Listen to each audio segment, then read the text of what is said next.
Hi, I'm John from Better Done Yourself, and today I want to make a green bean casserole, but instead of making a green bean casserole that you're used to with the cans of green beans and the gray cream of mushroom soup, I'm going to do something fresh. I want to make a green bean casserole with green beans, with freshly toasted onions on the top, and a nice cream of mushroom base, and baked all together, and I think it'll be something that you would really enjoy eating on Thanksgiving instead of something that you'll dread.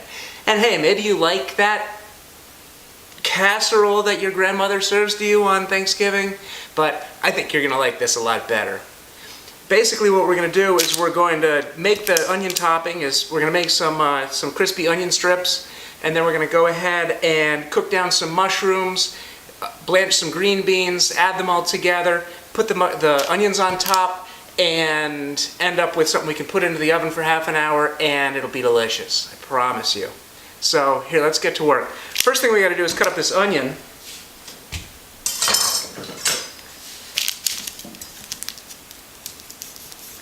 First thing I have to do is sharpen my knives. What we're going to do is basically French the onion.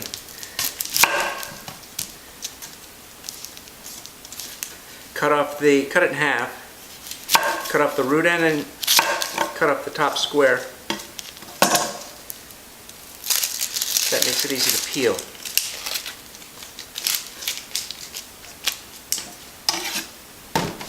From here, what you want to do is just work your way around the circumference of the onion.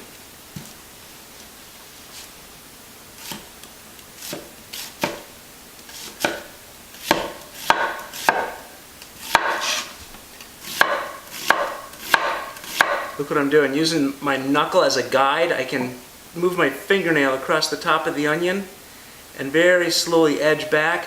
I'm resting my knife against my knuckle here, and that gives me a nice guide so I can make nice thin strips.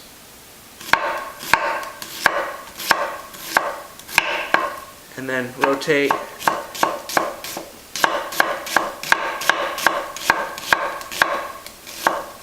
And continue.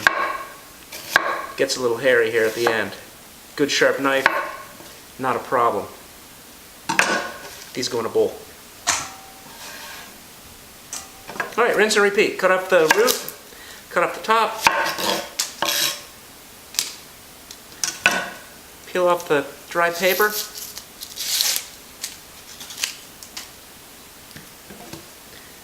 start your slices.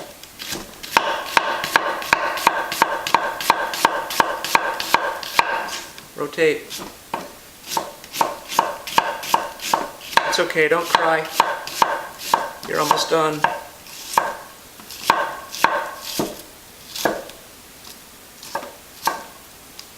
Okay, I can't see, I'm blinded. These go into the bowl. Go ahead and break the onions up, just so you get those little shoestrings you're looking for.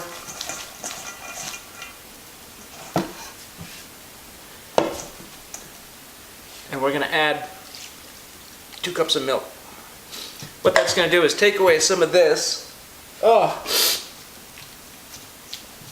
And it's going to give us a little bit of adhesive for the flour to stick to and the seasonings. So just get that down in there best you can. Should be just enough. And give this an hour. Next ingredient, pound of rinsed mushrooms. For your mushrooms, you don't really need to do a lot. Just cut them each into chunks. If the stem is too dried out or woody, you can take that off. These are actually pretty fresh, so I'm not going to worry about it.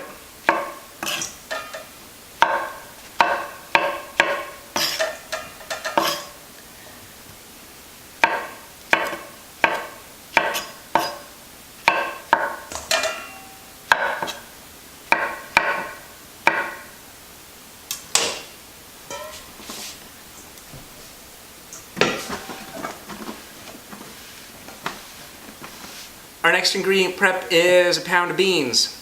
I rinsed these, as you can see. Next we're going to want to trim them.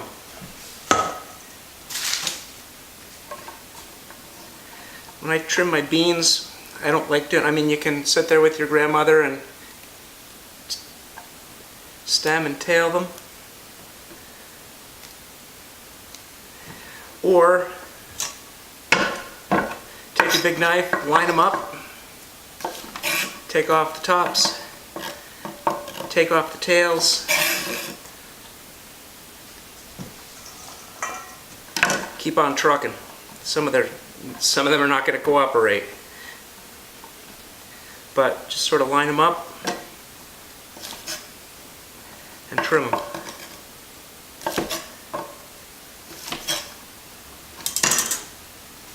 Once you've got your beans trimmed, go ahead and cut them into bite-sized pieces. I don't know, 1.5 inch long.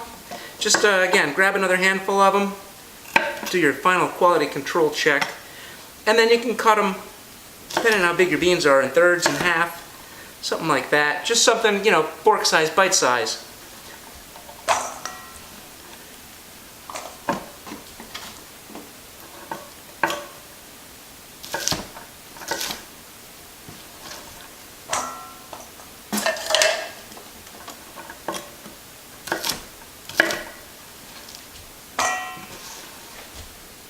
Yeah, it's probably easier to open a can of soup and to open a couple of cans of beans, but is it really worth it? Would this take me a couple of minutes? And I think we're going to be a lot happier with the finished product.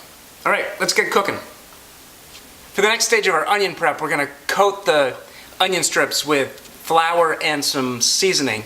We're going to do onion powder, paprika, and then a little salt and pepper. I think our onion strips would benefit from some more onion, so I'm going to add 2 teaspoons of onion,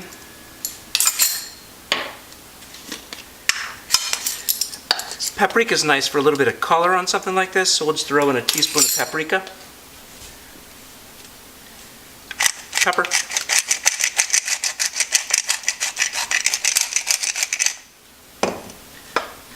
stir this up well.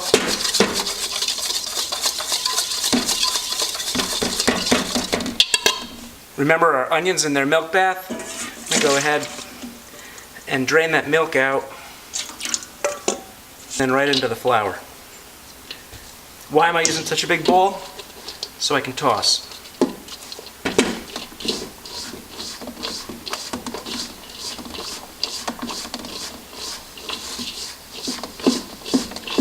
To the wok, you just need to add some oil.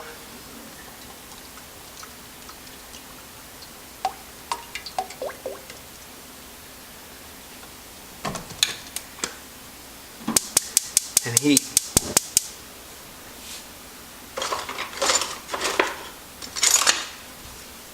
I've got a digital thermometer, a digital candy thermometer you can use. You can use an analog thermometer, something. You really want to be about 350 degrees for this.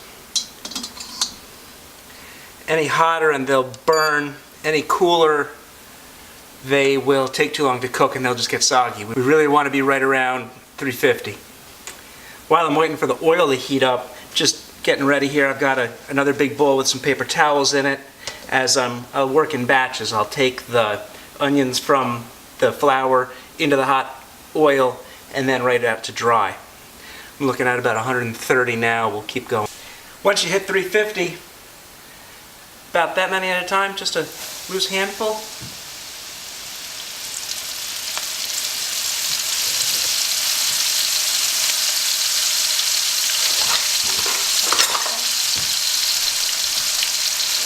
Once you find your spider, separate them so they can cook in between there. Now keep in mind, these are going to get cooked again on top of the green bean casserole, so we don't need to dry them out completely, but get a nice brown on them.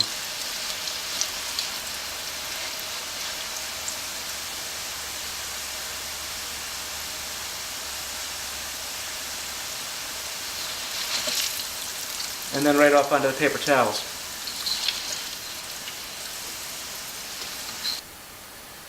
Shake off the extra flour right into the hot oil. Shake off the flour into the oil.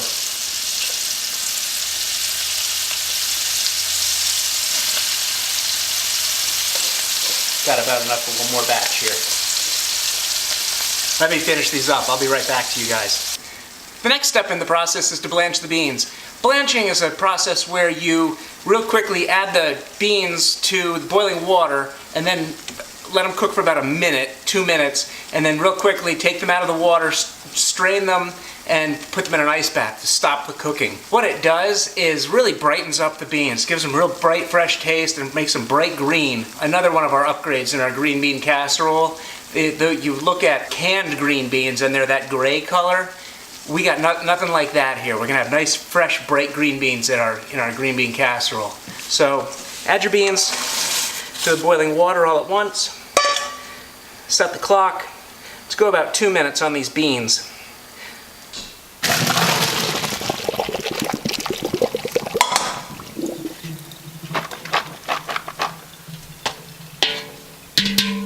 Alright, we're on to final assembly. First step, cook the mushrooms. I do my mushrooms a little differently than anyone else. I like to do my mushrooms in a hot, dry pan, and then once the mushrooms start to get a nice brown on them, then I'll add the butter, then I'll add the garlic.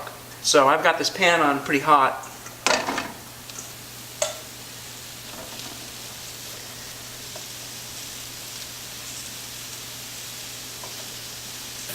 And if your pan's hot enough, you should hear the mushrooms screaming.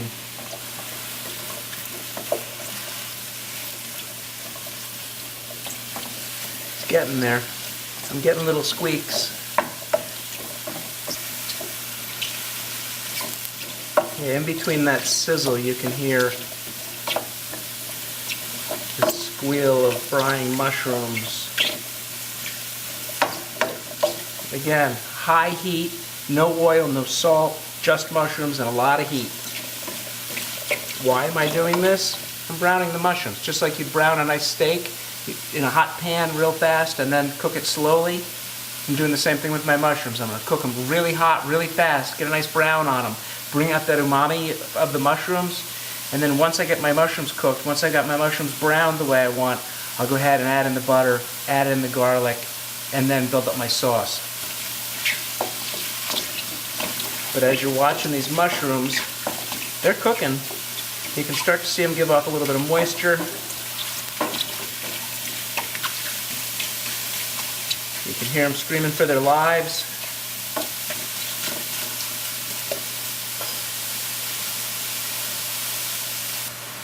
There's going to be some moisture in the bottom of the pan, but hopefully the stove will keep the pan hot enough that this moisture will keep coming off and I'll get that nice brown under there.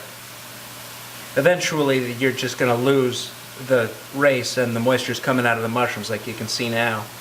And go ahead and just resign yourself to cooking these mushrooms the rest of the way. Now you can see the moisture start to come out of the mushrooms. Let's add our butter. This is 2 tablespoons of butter.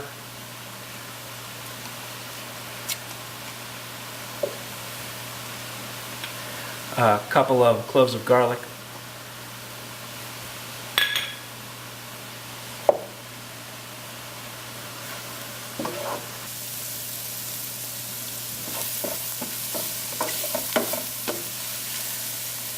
Mushrooms have a ton of moisture in them. People get worried about soaking mushrooms, soaking the dirt off the mushrooms when they're washing them. Not a problem. They can't possibly soak up any more moisture than they already have in them. So don't worry about soaking the dirt off mushrooms or running them underwater, or trying to keep your mushrooms dry. None of that matters. Don't worry about any of that. Just go ahead, get your mushrooms in the pan, give them a nice quick sear. Once they start to release their moisture, then you can add your butter, add your garlic, stir them, saute them, and then finish that browning process that you started. And then, as you start to get, you can see some of the mushrooms will have a nice brown on them. And they're starting to squeak again. At this point, sprinkle in your flour and stir to coat. Cut the heat to about medium. Don't want to burn the flour. Give that flour a minute or two to cook. You probably recognize what I'm doing here. I've got oil in the pan. I added flour. I'm cooking the flour. And we're starting to build up our sauce. So once the flour looks like it's starting to brown a little bit, you don't see any white spots of flour in the pan. 2 cups of cold milk. and nutmeg. Don't buy that nutmeg in the jars from that spice company with the little lids. Buy nutmeg. Buy it on Amazon. It's great. A little grater.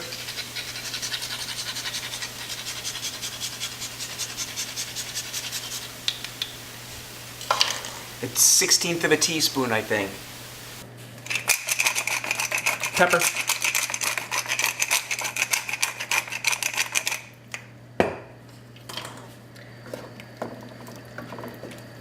And let this sauce thicken.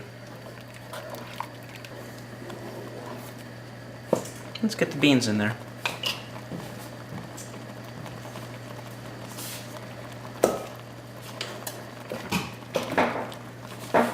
Don't boil your dairy-based sauce. Cut the heat, cut the heat. Put the beans in. We gotta cool this off. It's getting too hot.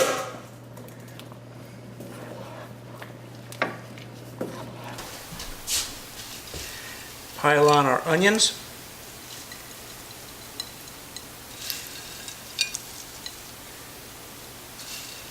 And then straight away into a 350-degree oven for about 20 or 25 minutes, or until you start to see these onions start to brown. And here's the finished product. Got a nice bubble up around the edges. The onions are nice and brown on top. Let this sit for 5 or 10 minutes and cool off, and we can dig in. Looks good. A mushroom. Hot. It's really hot.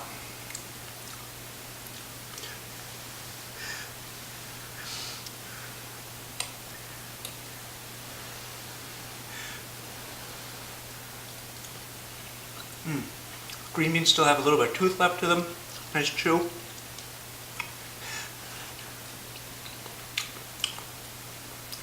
Mushrooms have a nice taste. Mushrooms have a nice taste and texture. We get a nice crunch on our onions.